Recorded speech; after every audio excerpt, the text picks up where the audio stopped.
बेलजुनी लिएर आएका छौँ। बेलजुनी लिएर यहाँ खेल हुँदैछ। आयोजक टिम चाहिँ हामी चाहिँ हो। भाइहरू आउँदैछन्, अझै पनि हाम्रो टिम चाहिँ आइपुगेको छैन। आउनुहोस्, बेलजुनीमा आज एकदमै रमाइलो म्याच हुनेछ। 10वटा टिम छन् म्याचको।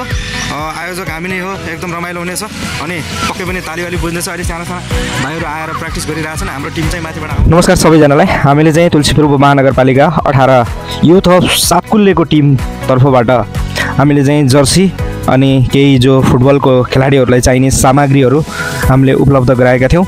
अनि यो उपलब्ध गराउने स्पोन्सर गर्ने भाइहरू चाहिँ धेरै जस्तो विदेश अनि इन्डियामा गोर्खा जिआरमा हुनुहुन्छ। उहाँहरूले स्पोन्सर गर्नुभएको थियो। हामीले चाहिँ साथ र सपोर्ट मात्रै हो। विशेष गरेर विदेशमा बस्नुहुने अनि इन्डियामा जिआरमा बस्नुहुने लाउरे भाइहरूलाई पनि धेरै धेरै धन्यवाद भन्छौँ। किनभने अहिले हामीले यो सुरुवात मात्रै गरेका छौँ। यो टप सातकुल्लेको पुरै टिमले मेहनत गरेका छन् हैन। यो सुरुवात मात्रै हो। भाइहरूलाई जर्सी र बल एउटा पन्चर भएको बल टालेर खेलिरहेको थिए। अनि त्यो अवस्था देखेर हामीले एउटा युनिटी बनाएर हामीले मिटिङ गरेर यो हामीले भाइहरूलाई जर्सी हैन केही सामग्रीहरू उपलब्ध गरायौँ। अझै पनि धेरै कुराहरू जो खेलाडीहरूलाई आवश्यक पर्छ त्यो छैन। अझै पनि हामीले कोसिस पक्कै पनि गरिरहेको छौँ र गर्नेछौँ। अब कुनै स्पोन्सर टिमले यदि गर्न चाहनुहुन्छ भने भाइहरूलाई किट जुत्ता उपलब्ध गराइदिनु हुन हार्दिक अनुरोध गर्दछु। यदि गर्नु चाहनुहुन्छ भनेपछि प्लिज मलाई मेसेजमा पनि मेसेज गर्न सक्नुहुन्छ अनि कमेन्ट बक्समा पनि म गर्छु भनेर लेख्न सक्नुहुन्छ है। भाइहरूलाई यो चिजको जरुरत छ। खेलाडी भनेको देशको गहना हो अनि खेलाडीहरूलाई सपोर्ट गर्नुपर्छ। अनि हाम्रो युथ अफ सातकुल्ले टिमलाई चाहिँ सबैलाई धेरै धेरै धन्यवाद भन्न चाहन्छु। अनि भाइहरूलाई यति भए पनि हामीले सुरु गऱ्यौँ र भाइहरू पनि अहिले धेरै खुसी छन्। हामीले चाहिँ अब म्याच सुरुवात गर्दैछौँ। म्याच ए बी हाम्रो टिम छ। अहिले हाम्रो यो जो जुनियर टिम हाम्रो यो खेलिरहेको थियो, यो जो मैले देखाइरहेको छु तपाईँहरूलाई भिजुअलमा, हाम्रो यो भनेको जुनियर टिम हो। जुनियर टिमले हारेको थियो। फेरि पनि हार जित त गेम हो, भइहाल्छ। तर खेलाडीको हौसला चाहिँ हामीले निरन्तर त्यहाँ बसेर बढाइरहेको थियौँ। आवश्यक पनि पर्छ त्यहाँ बस्नु आयोजक टिम हैन। भोलि बिहान अब यताउता भयो भनेपछि आयोजक टिमले जिम्मेवारी हुन्छ त्यहाँ बस्नुपर्छ। त्यही भएर हामीले त्यहाँ बसेर भाइहरूलाई सपोर्ट गरिरहेका थियौँ। र हामीले हाम्रो टिमलाई अहिले हामीले एनर्जी ड्रिङ्कहरू हैन पानीको व्यवस्थापन पनि सबै टिमलाई गरेका थियौँ। र एनर्जी ड्रिङ्क चाहिँ हाम्रो विनोद भदैको तर्फबाट उहाँको दुधराज लिएर पसल छ। तपाईँले उहाँबाट पनि यदि केही सामग्री लिन चाहनुहुन्छ भने ड्रिङ्क्सहरू अन्य सामग्रीहरू लिन चाहनुहुन्छ भने हाम्रो विनोद भदैलाई सम्झिन सक्नुहुन्छ। विनोद नेपाली उहाँको नाम हो। हामीले पानीको व्यवस्था चाहिँ सबै टिमलाई गऱ्यौँ। सबै टिमलाई करिब 2 दिनको म्याच रह्यो। सबै टिमलाई गऱ्यौँ। खेल हो, हार जित भइहाल्छ। हामीले हारे पनि हाम्रो मन सानो छैन। पहिलो गेम हामीले जितेर क्वार्टर फाइनल चाहिँ हामीले जितेको थियौँ। क्वार्टर फाइनलमा 17 नम्बर खेलाडीले एकदमै राम्रो गोल हानेको थियो। अनि हाम्रो ओम सरले चाहिँ उहाँलाई 1000 रुपियाँ प्राइज दिनुभएको थियो। एक गोलको 1000 रुपियाँ दिनुभएको थियो। अनि देखिरहनु भएको होला भिडियोमा, उहाँलाई हामीले 1000 रुपियाँ 17 नम्बर खेलाडीलाई 1000 रुपियाँ दियौँ। फेरि अन्य खेलाडीहरू पनि मेहनत गरेका छन् र अलिकति नराम्रो सोच्ला भने सबैले नास्ता खाऊ है भाइ हो भनेर उहाँले त्यो 1000 रुपियाँ उनीहरूलाई प्राइज पनि दिनुभएको थियो।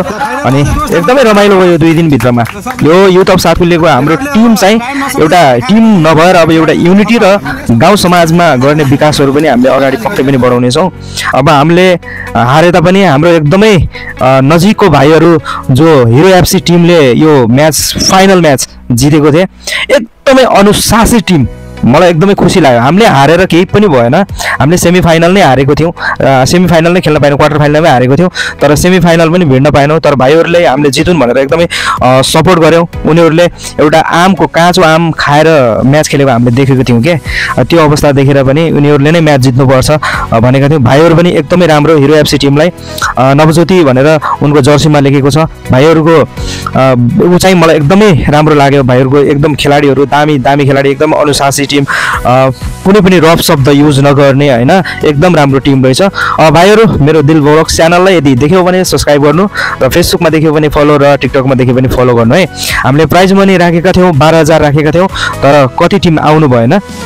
नआएपछि प्राइज मनी घट्यो र उहाँ ओम सरले 500 रुपियाँ अनि अन्य एकजना हुनुहुन्थ्यो, उहाँले सायद सन्तोष हुनुहुन्थ्यो, उहाँले थपेर 8,000 पुऱ्याएर हामीले उहाँहरूलाई प्राइज पनि हस्तान्तरण गऱ्यौँ अनि मेडल पनि उहाँहरूले लगाएर हामीले राम्रोसँग स्वागत गरेर पठायौँ। किनभने यस्तो तरिकाले गरेपछि भोलि बिहान हाम्रो खेलाडीहरू पनि अन्त जानुहुन्छ र हाम्रो खेलाडीहरूलाई पनि राम्रो हुन्छ के। अनि त्यही भएर आयोजक टिमले पनि यो कुराहरू विशेष ध्यान गर्नुपर्छ। अनि हामीले चाहिँ अब हस्तान्तरण गर्न लागेको छौँ प्राइज पनि। अब कतिले इस्युआमा हालिदिनु भएको रहेछ अनि त्यो इस्युआ अब स्क्यान हुँदैछ।